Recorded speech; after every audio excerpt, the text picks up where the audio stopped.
Hello, friends and listeners. We are proud to present today's guest, Mr. Judd Pittman.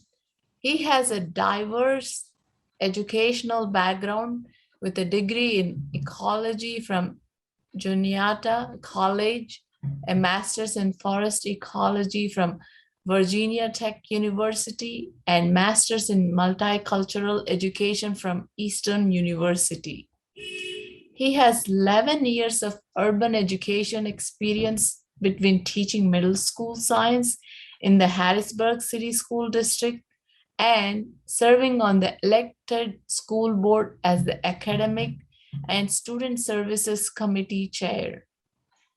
Mr. Pittman works as an educational consultant at the Pennsylvania Training and Technical Assistance Network, otherwise known as the PATAN, where he focuses on professional learning and technical assistance for educators and administrators in science, math, culturally responsive PBIS, formative assessment, and classroom management.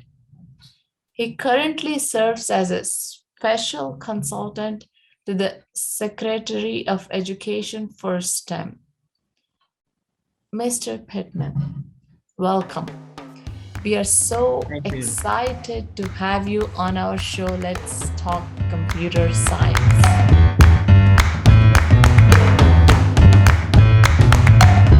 So, tell us more about your work. How did you get to where you are today?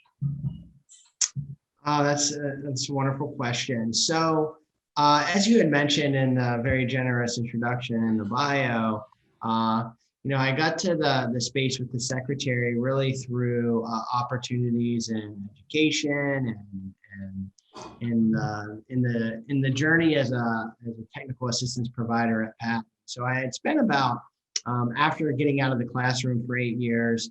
I spent some time at the Pennsylvania Training and Technical Assistance Network where I was trying to establish and build a science literacy initiative.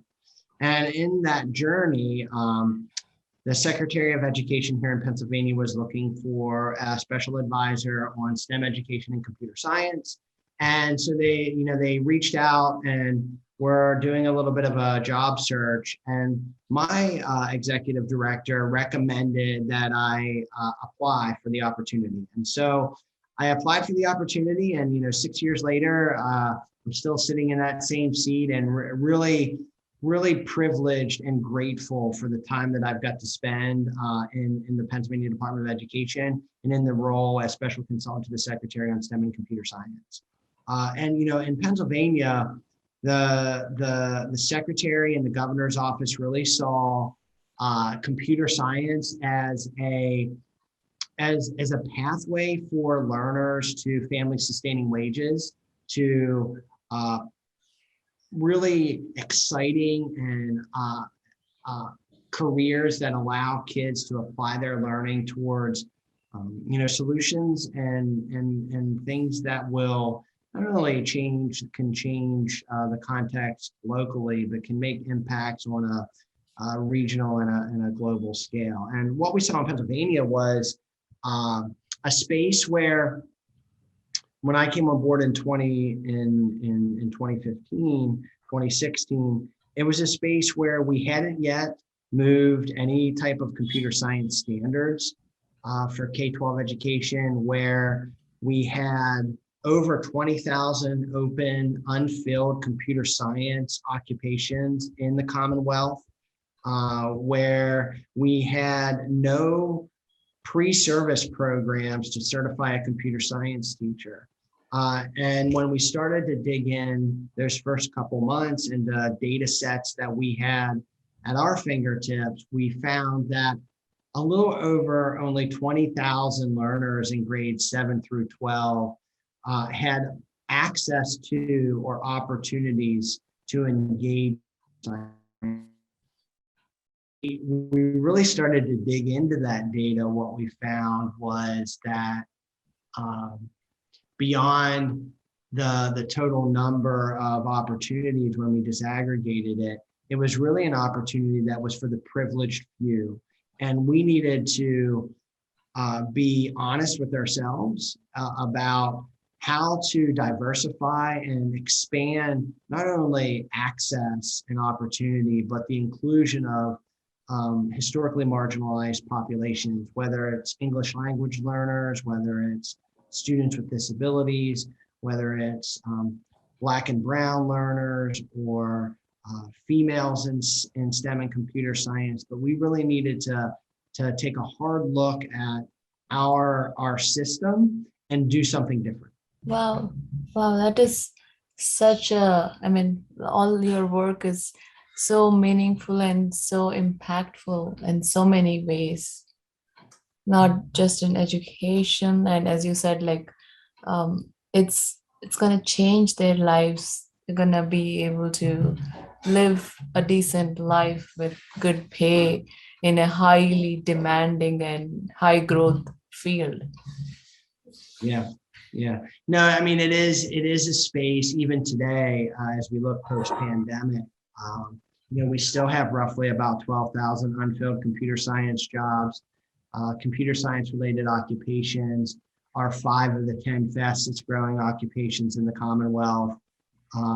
Now, when we think about from 2015 to today, we have some things that we definitely should celebrate. But we still have some things we need to move forward. And in 2018, we were able to get the Pennsylvania State Board of Education to endorse the Computer Science Teachers Association standards. So we were able to get a standards package for K-12 education. And that was a platform that we could jump from. That enabled us to, for the first time in the Commonwealth, establish a pre-service pathway for those learners that are excited about computer science education to get certified in computer science and really be prepared to provide our learners high quality experiences. Those opportunities also opened the door for one of Governor Wolf's signature initiatives. So one of the privileges of this role is to really not just work in K-12 education, but work vertically across the agency. So working with our earliest learners in our pre-K to K space, birth to kindergarten, to work with our post-secondary learners. And then even more excitingly is to get outside of the agency and work across agencies with departments of labor and industry, community and economic development. And one of the strategies that our governor laid out early on was there was 3 guiding principles: schools that teach, government that works, and jobs that pay. And we found in our early stakeholder engagement and just early data analysis that STEM and computer science were the epicenter of all 3 of those guiding principles that the governor laid for our work when he was elected. And so, it was an exciting space to be, and getting the opportunity to engage diverse stakeholders. One of the things that we've been committed to since day one is to ensure that stakeholders, and I want to be clear what that means for us, and that's caregivers, students, educators, business and industry partners, learners, professors, out-of-school time providers, STEM-rich institutions, nonprofits. We wanted to make sure that all of those stakeholders are at the center of program and policy creation. So it was an opportunity really to get on the ground and listen to Pennsylvanians and use that to inform our policy and program solutions. And computer science was something that when I visited schools, educators were really excited about. And I can remember one of my first school visits in the role after we had started to do some deep stakeholder engagement was at a school outside of Philadelphia, and it was a 2nd grade class, and they were engaging in some computational thinking and sequencing activities as part of their literacy block. And I asked the educator, what's the hardest part about getting 2nd graders to understand those core foundational concepts to computer science? And she kind of looked at me and laughed, and she's like, that's not the hard part. The content isn't the hard part.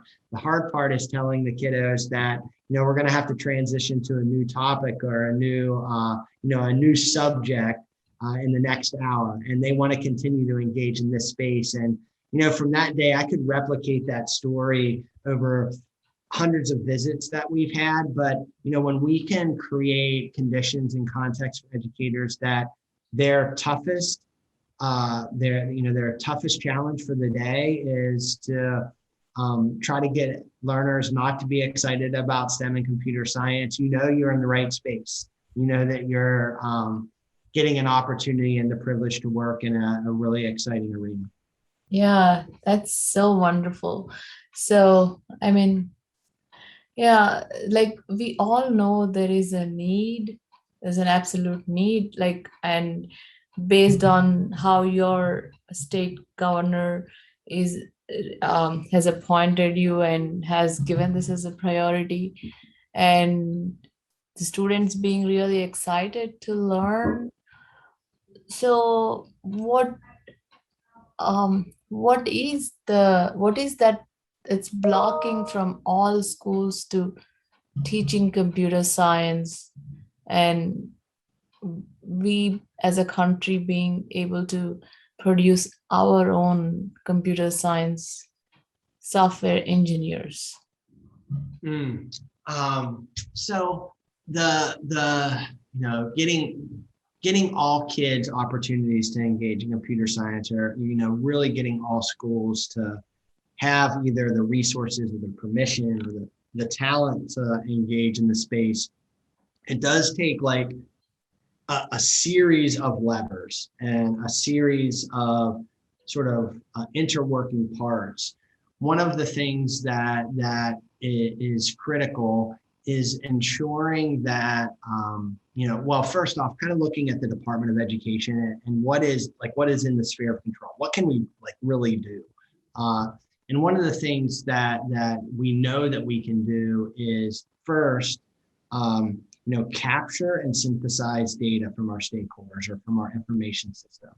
So we wanted to make sure first we did a deep dive. We created a shared understanding of what the conditions are, what the baseline was. And so that's when we dug into something like course taking pattern data back in 2015, 16. So we looked at all the schools that were offering computer science courses in our catalog.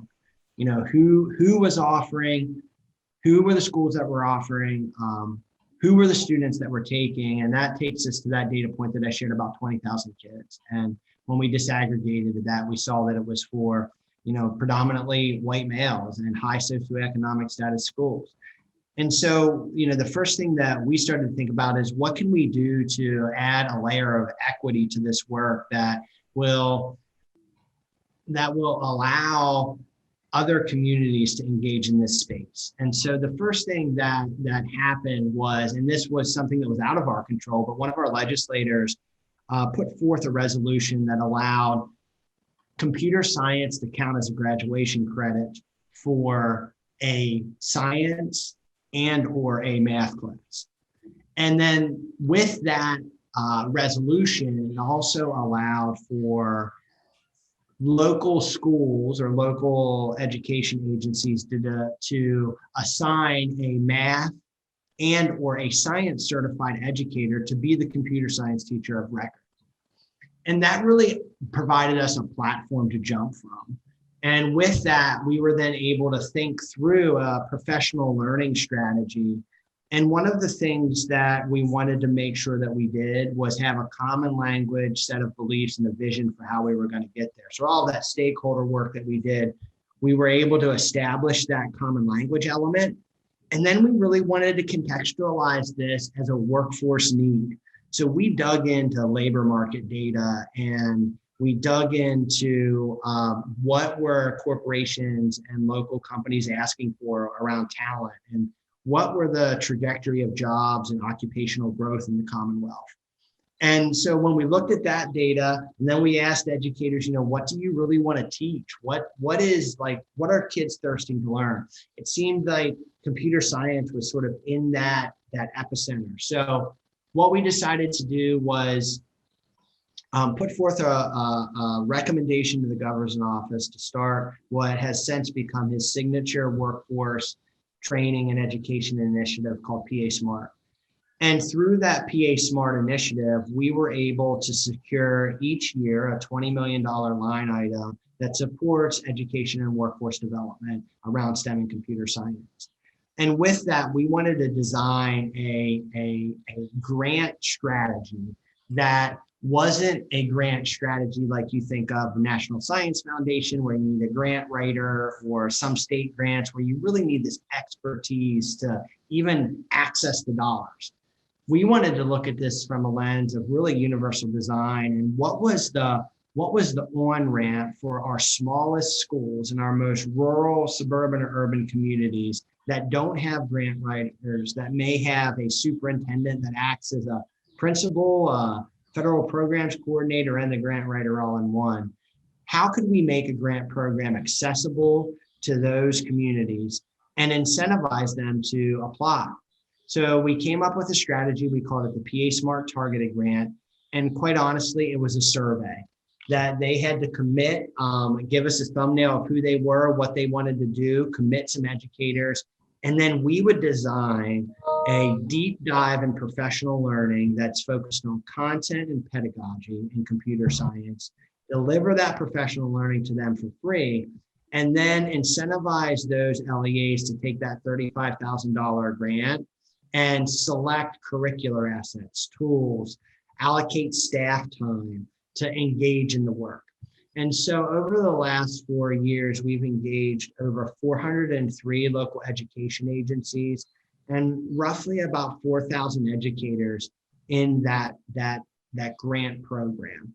And that initiative has enabled us to focus first on K-8 and really digging into our K-8 educators so that they have the skills to integrate, to make computer science a lens for teaching things like literacy and math, and making that integrative connection across those content areas.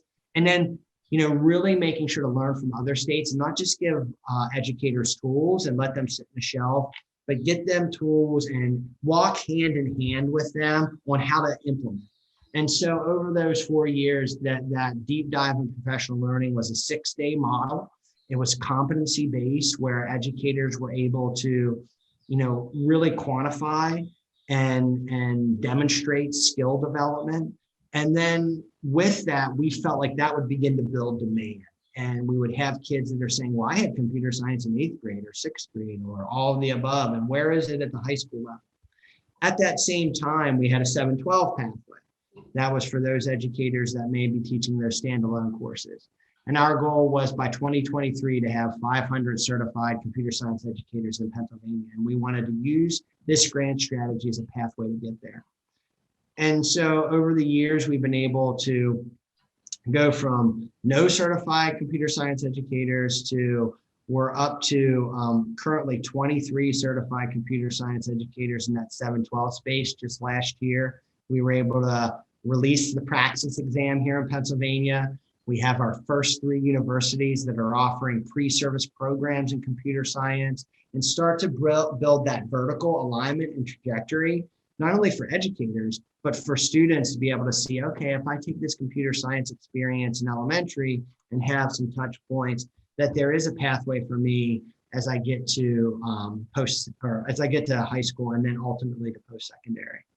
And as we look at that course taking pattern data, we go back into that. We first were only starting by collecting 7-12 data. Now we're collecting K through 12. And we're able to see what students are taking computer science in that K-8 space, what students are taking computer science at 7-12. And we've went from 20,000 at the 7-12 space in 2015-16 to in 1920, 1920, we had over 122,000 learners enrolled in a computer science course at the high school level.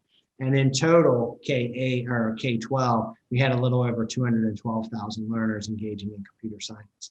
Now, I will tell you, we still need to be diligent and focused on inclusion. We've moved the needle on access across those schools, but we need to do better at inclusion.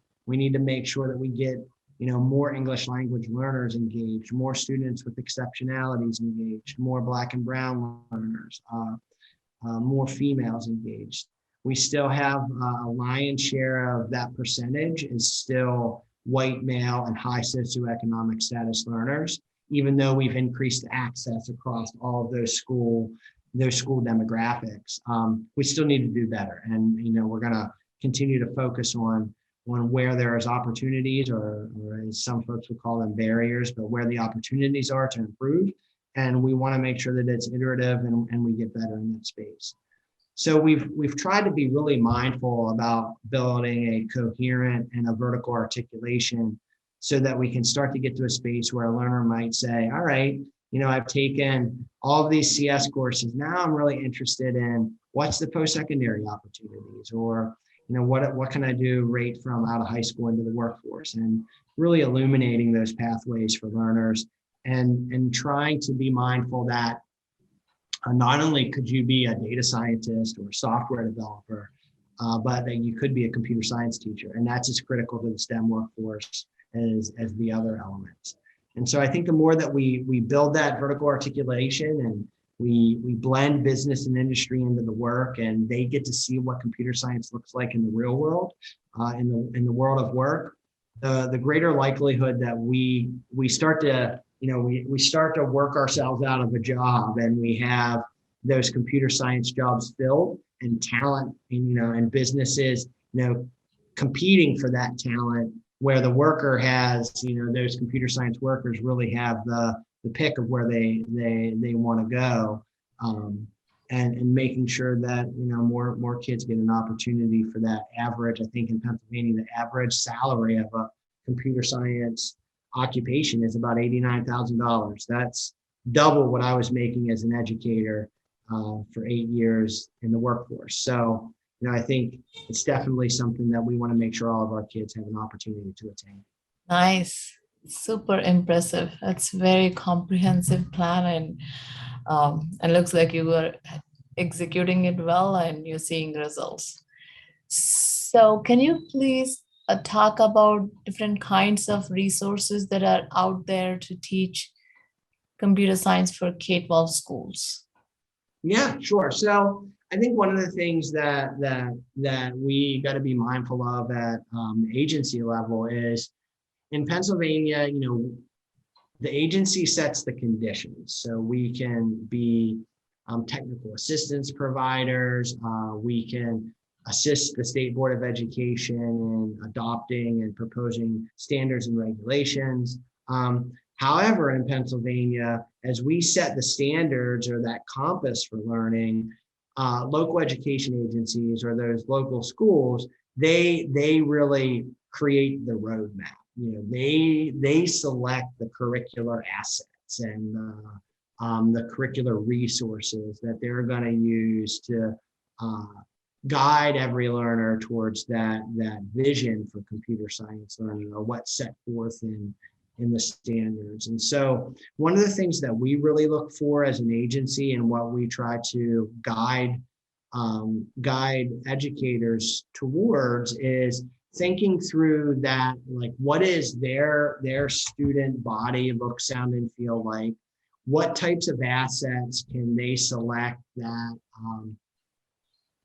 honor lived experience and humanize the educational experience for all learners, and look at each learner as an asset? So we really want to make sure that if a teacher is selecting an asset, they're keeping things like universal design for learning in mind, inclusive practices, really thinking about that pedagogical aspect.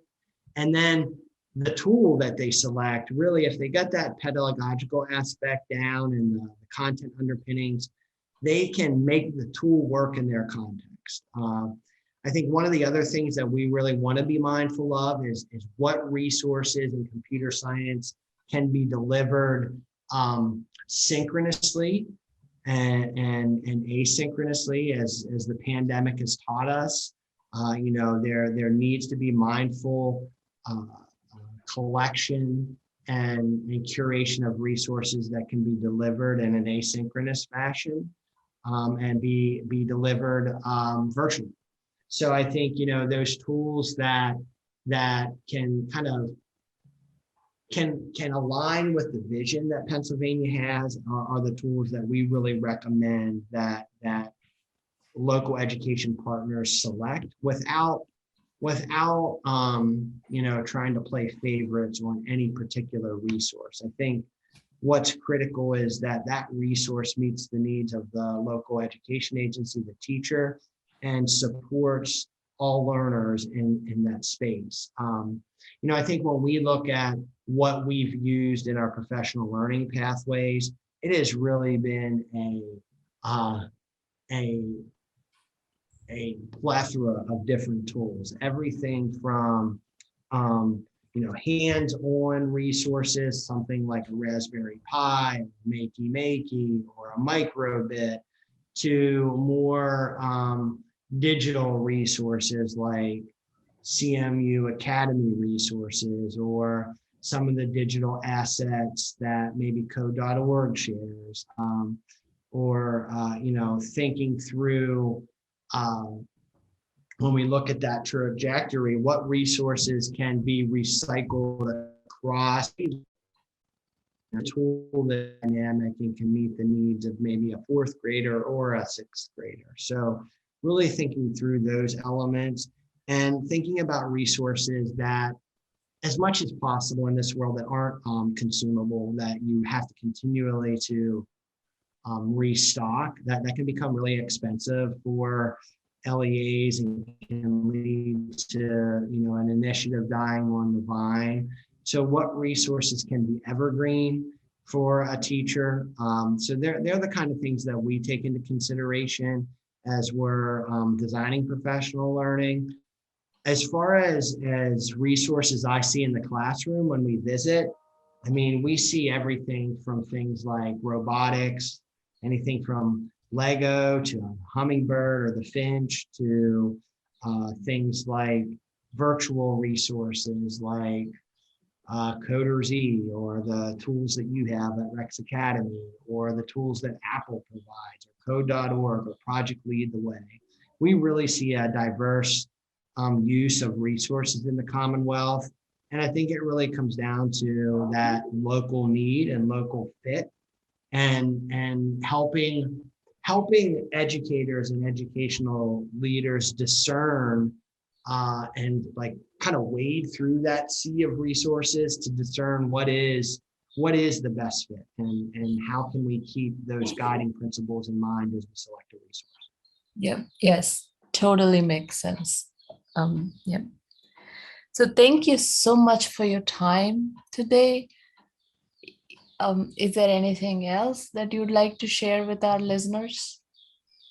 I just really, want to thank you and the Rex Academy team for reaching out, being willing to share a little bit about Pennsylvania's story, and just know that any of your listeners were more than willing to collaborate and share resources. We really see this as not just a Pennsylvania imperative, but it really is a national imperative to ensure that we have the solutioneers that can rise to the challenges of not only those challenges in Pennsylvania or in the US, but those challenges that are rising around the world. And if you look towards the UN sustainability goals and challenges, that's the kind of things that we're leaving for the next generation. And we want to make sure that the best that we can, we created that problem in this generation, that we're tooling our learners with the skills, the resources, the habits to be able to live a really fulfilling life in the midst of those challenges. So,